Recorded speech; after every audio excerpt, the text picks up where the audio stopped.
I pulled into the driveway just after 7 in the evening. The sky was still glowing with that hazy Chicago heat. Summer ain't been kind this year. I'd only been gone 3 days. Detroit wasn't far, but something about stepping out of state always made me appreciate my roots more. That house, the red brick one on 79th and Ellis, was more than a roof. My mama raised me in that house, and I raised 3 kids under the same creaky rafters. That house had seen fights, funerals, Sunday dinners, and silent prayers whispered under breath.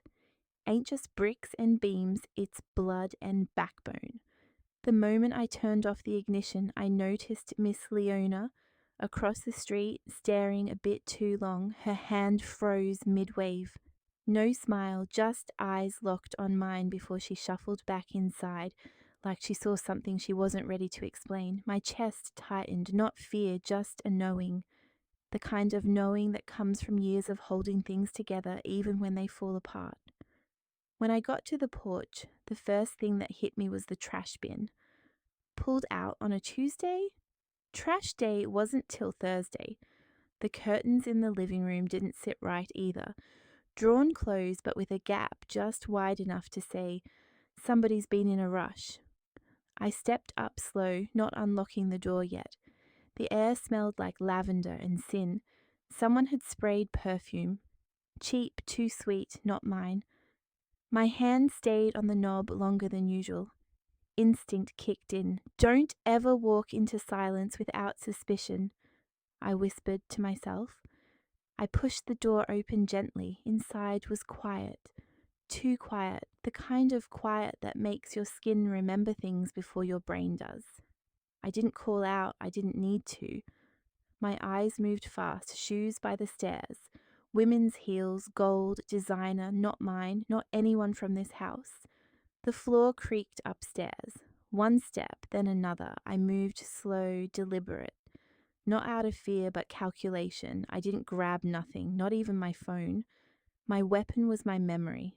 I'd been through too much to come undone now. Each step up those stairs was heavy with history. With betrayal, too. Something in my gut already knew, but I needed to see it, face it. My bedroom door was cracked, just enough. I pushed it open. There they were. Jared, my daughter's husband, half naked, scrambling. Sheets wrapped around his waist like shame could be covered up that easy. And her, some woman with long hair and acrylics, jumping off the bed like it was on fire. She looked at me like I was the devil, but I stood still. I wasn't screaming, I wasn't crying, I was stone. Jared said, "Mama, wait, it's not what it looks like." I raised an eyebrow. He tried again. "We thought you were gone till Sunday." I spoke low, cold. "You thought wrong, and you're about to be gone from my life, for good." The girl made a move to run past me, but I stepped in front of the doorway. She froze, eyes wide, chest heaving. Jared reached for his shirt. It was a mistake. I looked him dead in the eye. "Mistakes don't undress in my bed." He stammered again. I didn't care what he had to say. I turned, walked downstairs without another word. In the kitchen, I stood by the window and thought back. When Jared came around the years ago, he used to call me Mama with pride, said I reminded him of his own. I trusted that man, welcomed him into this family like blood. I remembered the overtime shifts I pulled so my daughter could finish college. The nights I stayed up praying for her marriage to work, even when the signs said otherwise. And now, this. Family betrayal cuts the deepest, because you don't see it coming. You raise them, love them, defend them, and sometimes they still spit in your face. In our community, we hold family tight. But some folks? Snakes in Sunday suits. I didn't cry. I ain't had time for that. Instead, I grabbed my phone, walked back upstairs, and snapped pictures. The bed, the shoes, the perfume bottle, every detail, evidence. Then I hit record on the voice memo. "This is Madeline Thompson. It's July 12th, 7:46 p.m. Just caught Jared Evans, my daughter's husband, in bed with another woman. In my bedroom. My house. I saved it. Jared and the woman stumbled out without another word. I didn't escort them. I didn't yell. I just closed the door behind them, locked it. That's strike 1 and 2, I said under my breath. I walked into the living room and stood in front of the mantel. The wedding photo stared back at me, my daughter in white, Jared in that too small tuck smiling like the devil got baptized. And just when I thought it couldn't get worse, I found something that made my blood run cold. I didn't sleep in my own bed that night. I couldn't. I found myself in the guest room, my own house, yet I felt like I needed permission to lay my head anywhere. Morning light crept through the hallway, the kind that used to feel warm, steady. Today it felt like judgment. I stepped out, barefoot, and the first thing I saw was a beer can tipped over on my hallway floor. The carpet had damp spots, as if someone spilled their night across it without a care for the woman who paid for it. I walked farther, past the stair rail I polished for years, down to the living room. Strangers lounged on my furniture. 2 young men with braids sat on my couch, feet up on my table, phones in hand, laughing at something I couldn't hear. A girl in a silk robe, barely older than my youngest, scrolling through pictures like she lived here. Not one of them looked at me like I owned this place. They glanced, only to dismiss me. One whispered to another, "I think that's the lady who helps around." I swallowed it whole. I didn't correct them. I just kept walking, every step reminding me I was the guest now. The walls, my walls, had been covered. My family portraits were gone, replaced by taped up flyers promoting some music showcase. Hosted by Rashad Evans, bold letters screaming ownership. My late mother's embroidered runner, the one she made the summer before she passed, was tossed over a chair, stained with something red. My hands shook, but I kept them folded. I wasn't going to give them the privilege of seeing me break. The front door opened. Vanny walked in fast, sunglasses on, hair tied high like she'd just stepped out of a salon. She froze when she saw me, not because she was happy, because she wasn't expecting me. "Mama, you were supposed to be gone till Sunday." I changed my mind. My voice stayed flat. She glanced at the strangers, then back at me, anxiety replacing surprise. "You should have called. Rashad has people here. They're working." "Working?" I repeated. "That what you call it now?" She sighed hard, the kind that says I don't have time for this. "Mama, please don't start. You always turn things into drama." I took one step toward her. "I found him in my bed with another woman." She flinched, but only for a moment. Then came something I never thought I'd see on my child's face. Annoyance. "Mama, you can't just walk in on people like that. You could have handled it differently." "Handled it differently?" I whispered. "In my own home?" She crossed her arms. "You blow things out of proportion. You always think the worst." "The worst?" I cut her off. I saw it. She didn't look at me anymore. She looked past me, like I was the problem to explain away, not the mother who built everything around her.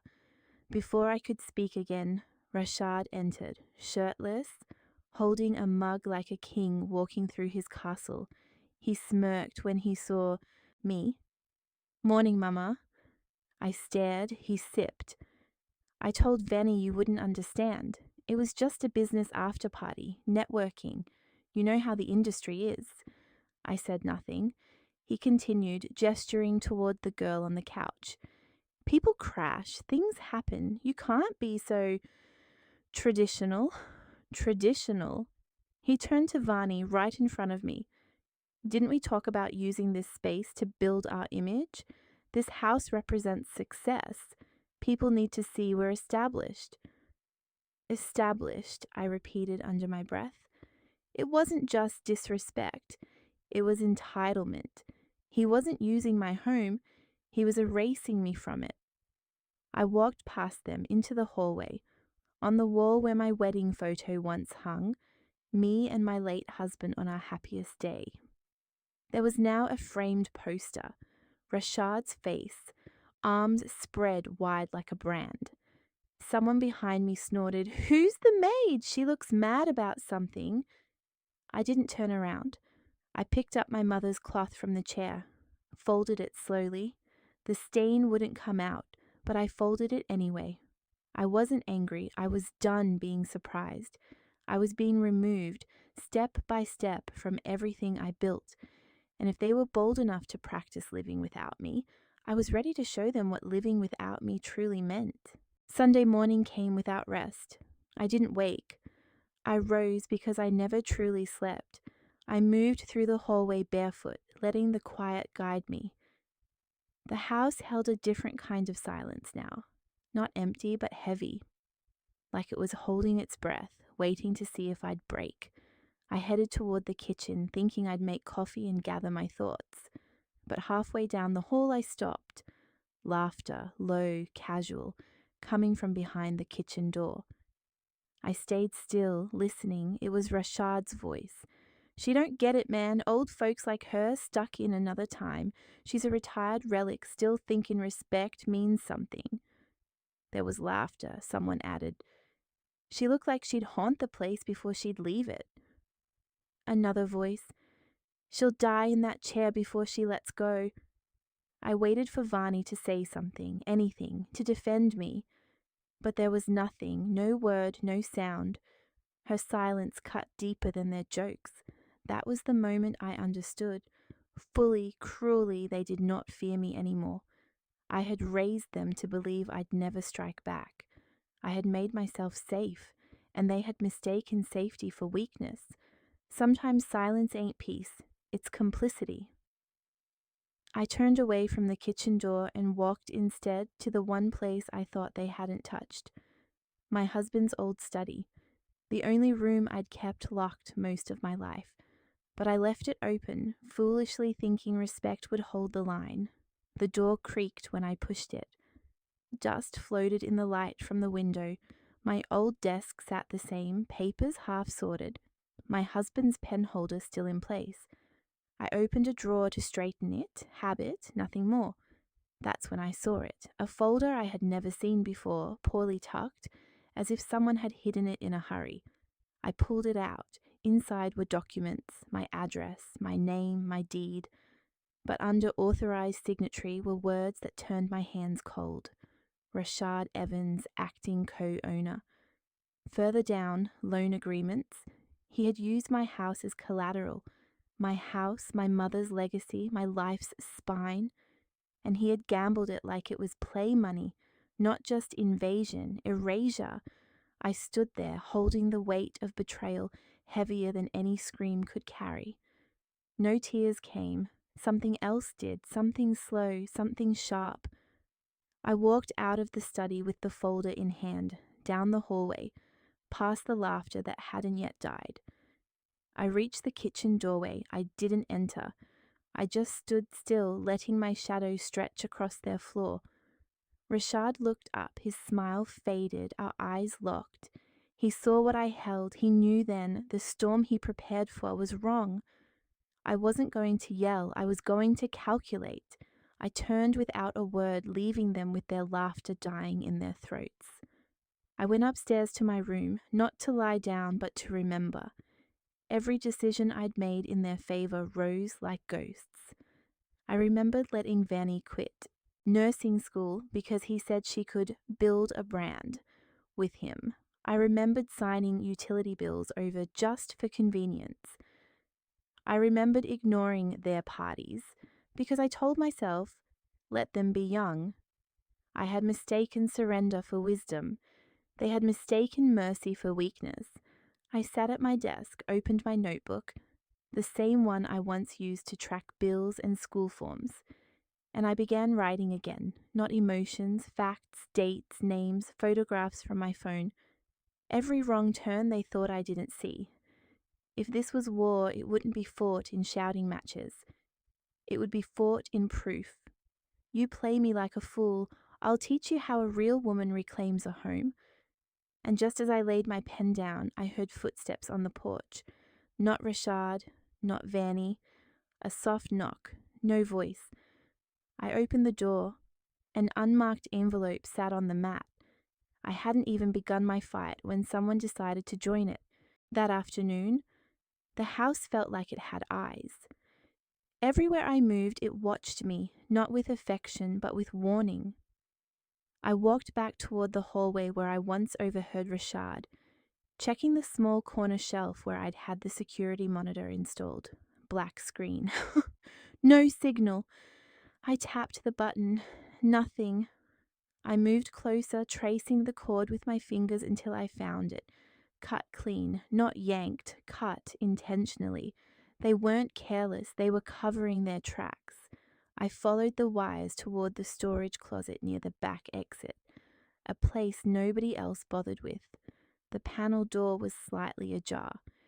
Inside, the cables had been rerouted, wrapped with fresh tape. I didn't shake, I didn't scream, but something in me hardened. Someone had gone through great trouble to erase evidence. That wasn't disrespect, that was strategy. I closed the closet slowly, not making a sound. If they believed I was still blind, I'd let them keep believing it. But I wasn't alone in this house. There was one person I trusted to see what I couldn't anymore. My granddaughter, Dessa. I found her in the sunroom, earbuds in, tapping on her laptop. She looked up when she saw my face. She didn't ask questions. She just removed her earbuds and waited. "They cut the cameras," I said simply. "Show me," she replied. I led her to the wiring closet. She crouched down, hands moving with a confidence that made me proud. After a few minutes, the monitor flickered, blurry grey, then still frames. She worked quietly, pulling up logs from the hard drive. "They tried to delete it," she murmured, "but they don't know where to look." "I do." Then I saw it. There they were, Rashad and Vani, standing in my living room in the dead of night, not arguing, planning. Rashad, "She's sentimental, that's her weakness. She won't fight if it feels like family." Vanny, "Once everything's in our name, she'll have no choice, it'll be done." They laughed, my daughter laughed, tears gathered but none fell. Dessa sat still, her hands slowly reaching over to squeeze mine. "Grandma," she whispered, "do you want me to save this?" I nodded. "Back it up, twice, and don't you ever delete truth." We saved every file, every timestamp, every word, not for vengeance, but for justice. That evening I left the house, not to run, to prepare. I went to see Tess, an attorney I once helped years ago when she was a struggling law student. She remembered. She offered tea. "You look tired," she said softly. "I'm not tired," I replied. "I'm awake." I laid the documents before her, the deed, the unauthorized paperwork, the forged signatures. She read quietly, eyes sharp. "He filed this without proper consent," she said. "This isn't just unethical, it's illegal." I leaned forward. "Can it be undone?" She nodded slowly. "It can be fought, but understand, once you start this, there's no going back. You're not just confronting a man, you're confronting your own bloodline." I met her eyes. Blood built this house, but blood will not burn it. When I returned home, I didn't speak to anyone. I started moving things, my mother's Bible, my husband's photo, the quilt I was born under, into the back room with a lock I trusted. I wasn't preparing to flee. I was preserving legacy. Night began to fall. Voices murmured beyond the corridor. I was heading toward the study when I saw her, Vani, slipping into Rashad's private safe room, a key in her hand, a key I never gave her. She hesitated only once before closing the door behind her, my feet rooted to the floor, my own daughter, not stolen, voluntary. Right then I understood. She wasn't just influenced, she was invested. This wasn't simply betrayal, this was allegiance. By the next evening, the house had settled into that uneasy quiet, where even the walls seemed to pause. I sat on the front porch, hands folded in my lap, watching the sun lower itself behind the rooftops. I had called no one, I had raised no voice, but every breath I took carried the weight of something final. I wasn't hiding, I was waiting. I heard the screen door creak. Rashad stepped out with that same lazy confidence, rolling his shoulders as if he'd owned the breeze. He spotted me and half grinned. "Evening, Ma," he said, like nothing in this world was bent out of shape. I didn't return the greeting. "Tell me something," I said, keeping my voice level. "Do you truly believe you've done nothing wrong under this roof?" He tilted his head, pretending confusion. "If this is about the party—" "Stop!" My word cut through the air. I didn't raise my tone, but I made sure each syllable landed. "You've been stomping through my peace like it's disposable. This house held my grief, my children, my prayers, and you treat it like a stage for your ego." He smirked. "You're overreacting. It's just business." I leaned forward. "I've spoken to a lawyer." That smirk? It cracked. He laughed once, dry. "A lawyer? Ma, nobody's taking anything from you. You're making this ugly." "No," I said, eyes locked on his. "You already made it ugly. I'm making it official." The screen door opened again. Vani stepped out, hesitation in every step. She stood between us, unsteady. "Mama, what are you doing?" "What you refused to do," I replied, facing the truth. Rashad crossed his arms. "Vani already agreed to everything. She understands our plans. You're the only one here causing problems." I reached into my pocket and pulled folded papers, copies, not originals. I placed them on the porch table without looking away from him. "Is that her signature? Or your pen? Because I know what my daughter's handwriting looks like." He moved, quick as a snake, trying to snatch the papers. I didn't flinch. Vanny gasped, staring at the document she thought she'd never see. Her face drained of colour. "Where did you get that?" she whispered. "Same place I found my erased cameras," I replied. "In the hands of a man who mistakes my silence for surrender." Rashad's jaw tightened. "You think you can threaten me? You think anybody will believe you over us?" I stood, slow, deliberate. Believe? I don't need belief. I have proof. I have timestamps, footage, and counsel. I've already reported the forgery. I've already contacted the bank. You won't touch another corner of this house, and you won't use my bloodline as currency again. He stepped back, not much, but enough. Rage flashed behind his eyes, the kind that searches for weakness. He found none. Vanny shook her head, tears forming but no sound leaving her mouth. I looked at her, softer, but firm. "I didn't raise you to be anybody's accessory, Vani, but if you choose to stand behind him, understand you stand against me." The streetlights hummed to life. A car passed by, slow, uninterested, but we three stood still, an empire cracking on a wooden porch. I began walking toward the door. My heartbeat was steady. I was not shaking. Just as my hand touched the frame, I heard swift footsteps behind me. It was Dessa, breathless. "Grandma," she whispered urgently. "You need to see what else was on those files. It's worse. It's not just about the house." I turned. Worse. The ground beneath us hadn't even opened yet. The rain had started slow, barely a whisper against the roof, but it matched the silence in the den. Dessa sat cross-legged in front of the screen, light from the monitor painting her face in soft blue. I stood behind her, arms folded, breath tight in my chest. She didn't say anything at first, just clicked through the footage, then it played. It was from the week before I came back home. The timestamp blinked steady. Rashad walked through the front door with boxes, not grocery bags, not supplies. Boxes, labeled, sealed, handled like something worth hiding. He dropped them in the corner of the living room, looked around, and made a phone call. His tone wasn't nervous, it was routine. "He's been using your address," Dessa said softly. "Watch this." She rewound, paused, zoomed in. There it was, a legal document, Rashad's LLC paperwork, with my full name and home address listed under business location. My mouth went dry. I'd been the backdrop to a scam, a silent co-signer to something dirty.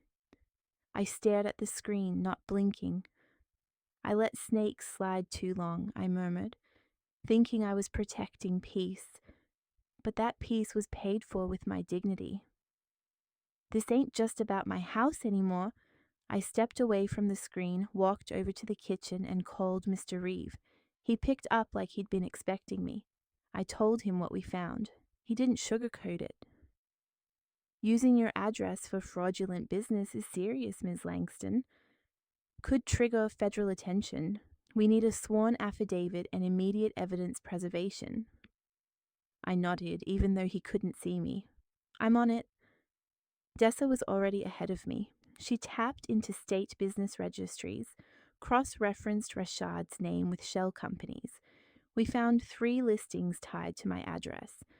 One had a pending lawsuit, the name of the plaintiff, some poor woman in Tampa who'd invested in real estate mentorship. I leaned back in my chair. "When folks think you're quiet," I said, "they assume you're blind too." The door to the den opened halfway. Vanny stood there, her eyes swollen. She'd been listening. "You okay?" I asked without turning my head. "I heard some of it," she said, walking in slowly. I pulled the document from the printer, the one with her name forged beside Rashad's, handed it to her. She stared, her lips trembled.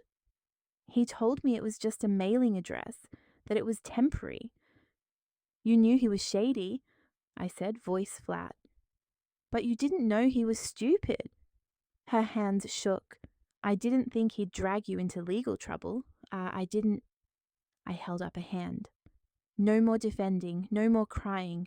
You can love a man and still walk away when the house is on fire." She wiped her eyes, but I offered no comfort. "I raised you better than this," I told her, "but loving someone blind don't mean you gotta go down with him."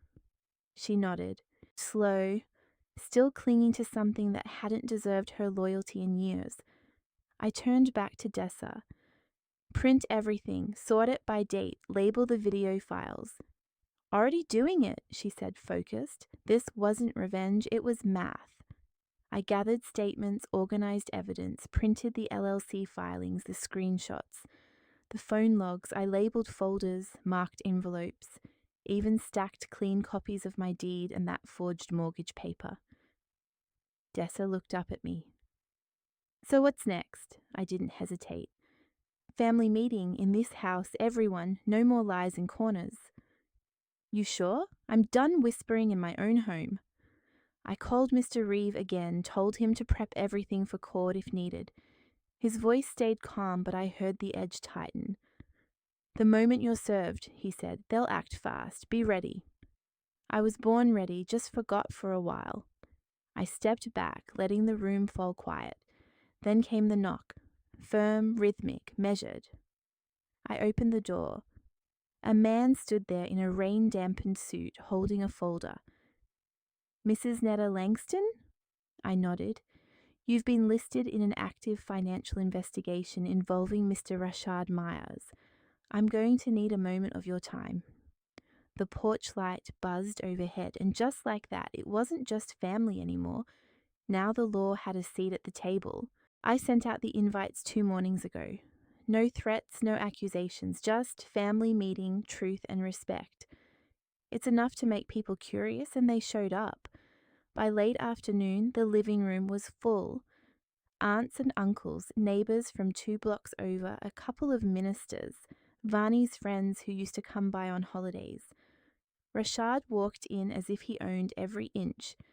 He shook hands, cracked a few jokes.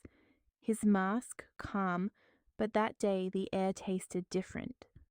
I stood at the front, flipping through evidence folders. I cleared my throat. Thank you all for coming. That was my soft opening. I watched him shift uncomfortably, trying to seem unfazed. This meeting isn't a spectacle, it's a reckoning. I held up a stack of docs. These are forged signatures. These are business registrations tied to my address. And this, I pointed to a screen behind me, is footage of your tampering. Eyes widened around the room. I let the silence settle before I walked them through each piece. I didn't rush, I didn't yell, they gasped. They looked at their phones. Rashad tried to speak, but his voice was thin. I said, "You wanted a show, consider this your final act." It wasn't bravado, it was a line drawn in the sand. Then Bertie stood. He pushed his chair back, walked toward the crowd, steady. His voice carried, "I've lived next to this house 30 years. I've seen Rashad sneak in late. I've seen boxes moved when no one was home." He looked at me. "Netta has been nothing but solid, never liar, never quiet for nothing." That quiet room cracked. A few people murmured, others nodded. Rashad turned red, his lips parted, then shut. He lunged anyway, reaching for the documents I'd placed on the table. He thought he could take them back. Vanny stepped in front, her hand on his chest. Trembling, conflicted, I placed my hand on hers, not to stop her, but to remind her who she was raised by. "You don't get to shame me in public," I said, voice firmer than I felt. "You only know how to build towers on lies." He stumbled back. The crowd shifted. The power had slipped. I stayed standing, rusted wood beneath my feet, my heart beat clear. The neighbours crowded closer. The ministers leaned in. I looked at Rashad. He couldn't look back. Then I held up a letter. From the bank, notice of foreclosure against properties tied to his scheme. I turned toward Varney, quiet and steady. "That's his last play." They sat silent. "Tonight he's out of moves, out of witnesses. Tonight the battlefield changes." It was near midnight when the wind began howling like it had a grudge. Rain slapped the windows like angry fingers. I was still at Mr. Reeves' office going over paperwork. Something in me felt off, like a hush before a scream, but I kept steady. I had made sure the cameras were still rolling back at the house. And sure enough, while I sat across from my lawyer, Rashad was slipping through the back door of my home like a roach in the night. The man had a copy of my keys. He moved through my living room like he owned the place, whispering to someone over the phone. "By the time they figure it out, she'll be behind bars." He placed a USB stick in my desk drawer, then tucked some crumpled fake bank slips inside a folder, trying to make it look like fraud. Cameras caught every sneaky, trifling move, his footsteps, his voice, his lies, and he had no clue he was starring in his own downfall. At the same time, Dessa was posted up at her place, with her tablet glowing in the dark. She had every camera feed pulled up, watching like a hawk. Her jaw tightened as she listened to Rashad's voice echo over the speakers. She hit record, time-stamped everything, and just like that, clip after clip was being sent straight to Mr. Reeves' inbox. "He really thinks he's clever," she muttered, not blinking. Rashad's plan unfolded in real time, but he didn't know he was walking right into a legal ambush. Dessa called me. I picked up with no panic in my voice. "Let him finish what he started," I said. She paused, then nodded like I could see her. "You sure?" I said nothing more. That silence was my answer. She began compiling the footage on a drive while I sent an anonymous tip to the local precinct. I didn't need a spotlight. I just needed the truth to be undeniable. By the time Rashad scurried out the front door into the storm, wiping his hands like he'd cleaned something up, the officers were already circling the block. I pulled into my driveway as they were stepping onto my porch. I opened the door like I'd just gotten home from the grocery store. Calm, grounded, inviting. "Come on in," I told them. They didn't waste time. They went straight to the desk, popped it open, found the USB, the fake slips. One officer lifted the papers and sniffed. "The ink's still wet," he muttered. Another shook his head. "Sloppy work." I stepped back, letting them do what they came to do. Then Mr. Reeve arrived, coat dripping, eyes sharp. He walked in slow and steady like justice on legs. "What a man lays in secret," he said, "the Lord brings to light." And in that moment, the house that Rashad thought he'd turned into a trap became the very courtroom that exposed him. It was after 1 a.m. when I heard a knock at the door. It was Varney. She looked like she'd been crying for hours, makeup smudged, voice hoarse. She stepped inside without waiting for permission, hands shaking. "I should have listened, Mama," she said. "I didn't know he'd go this far." I didn't yell. I didn't fold my arms. I just stood there. "The enemy ain't always outside the house," I said. That hit her harder than any slap. Her knees buckled, but she caught herself. "I messed up," she whispered. I walked over and pulled her into my arms. Not soft, not rough, just honest. "You still got a future," I told her. "Just don't carry his lies into it." She nodded against my shoulder. "I'll testify. I'll tell them everything." I didn't need her to. But the fact she offered, that was a start. Maybe for the first time she saw who he really was and who I'd always been. Later that night, just as I was about to turn off the lights, my phone buzzed. A voicemail. No name, just static. Then a voice I knew too well. "You think this is over? I ain't done with you." I stood there, phone in hand, watching the storm outside finally start to die down. Chapter 9. The Reckoning. Truth Sets Me Free. The sun hadn't fully come up yet, but I was already awake. Not from rest, but from that kind of stillness that comes after a storm when your soul's been shaken dry.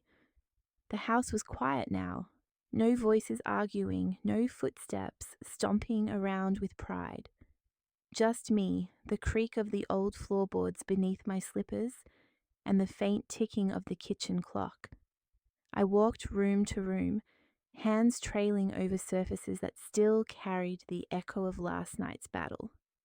The family photo on the mantel was tilted, like even the walls had been knocked off balance.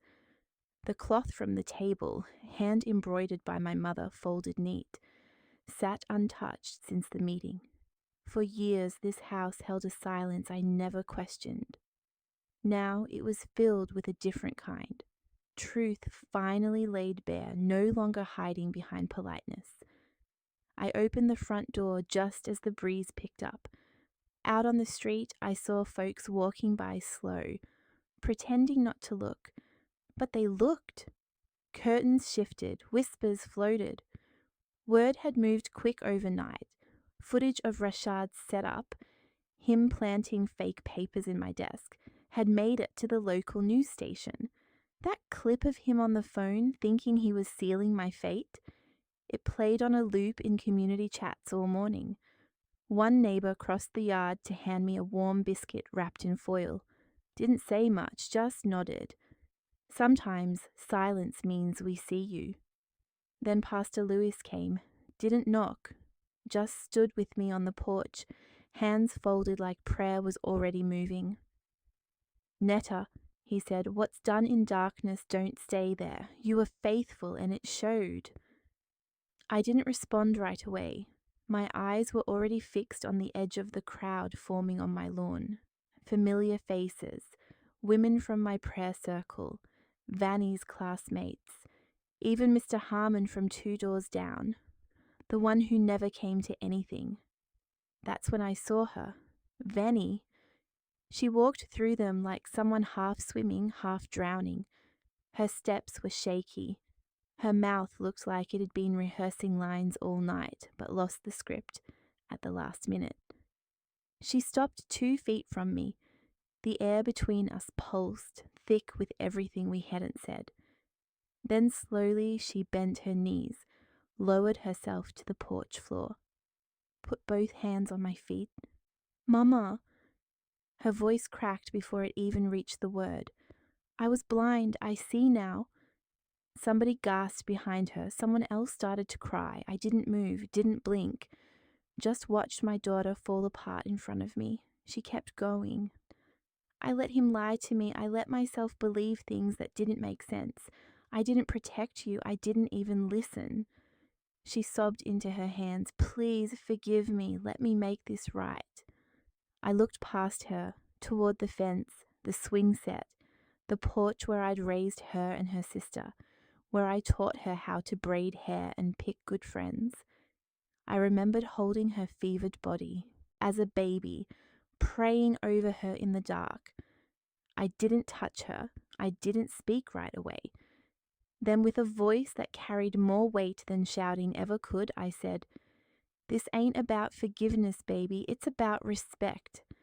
And I turned, I stepped over her hands, walked inside, and closed the door behind me. Not with anger, not with bitterness, with peace, the kind of peace that don't need noise to prove itself. Inside, I fixed a cup of coffee, the same way I did every morning. Spoon clinked gently against ceramic. I added just enough cream to soften the dark. Through the window, I saw Varney still kneeling. Folks gathered around her, but my eyes weren't on them. They were on the steam rising from my cup, curling like a ribbon into the air, free.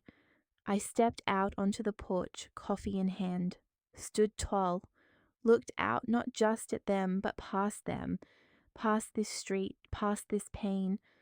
I wasn't just a woman who survived her own children's betrayal. I was the woman who turned silence into strategy, who let the truth speak in a language no lie could twist.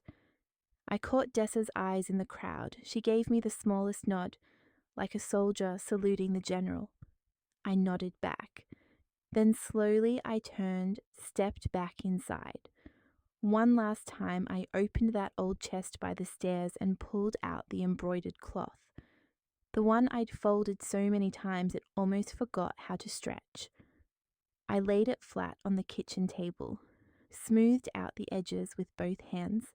I stared at it, not like it was fabric, but like it was a flag. It was never about saving face, it was about salvaging self. And as I sat down, cup in hand, cloth beneath my elbows, I whispered what my grandmother once told me. Respect may be silent, but it echoes loud. I walked away from the battle, not from my dignity,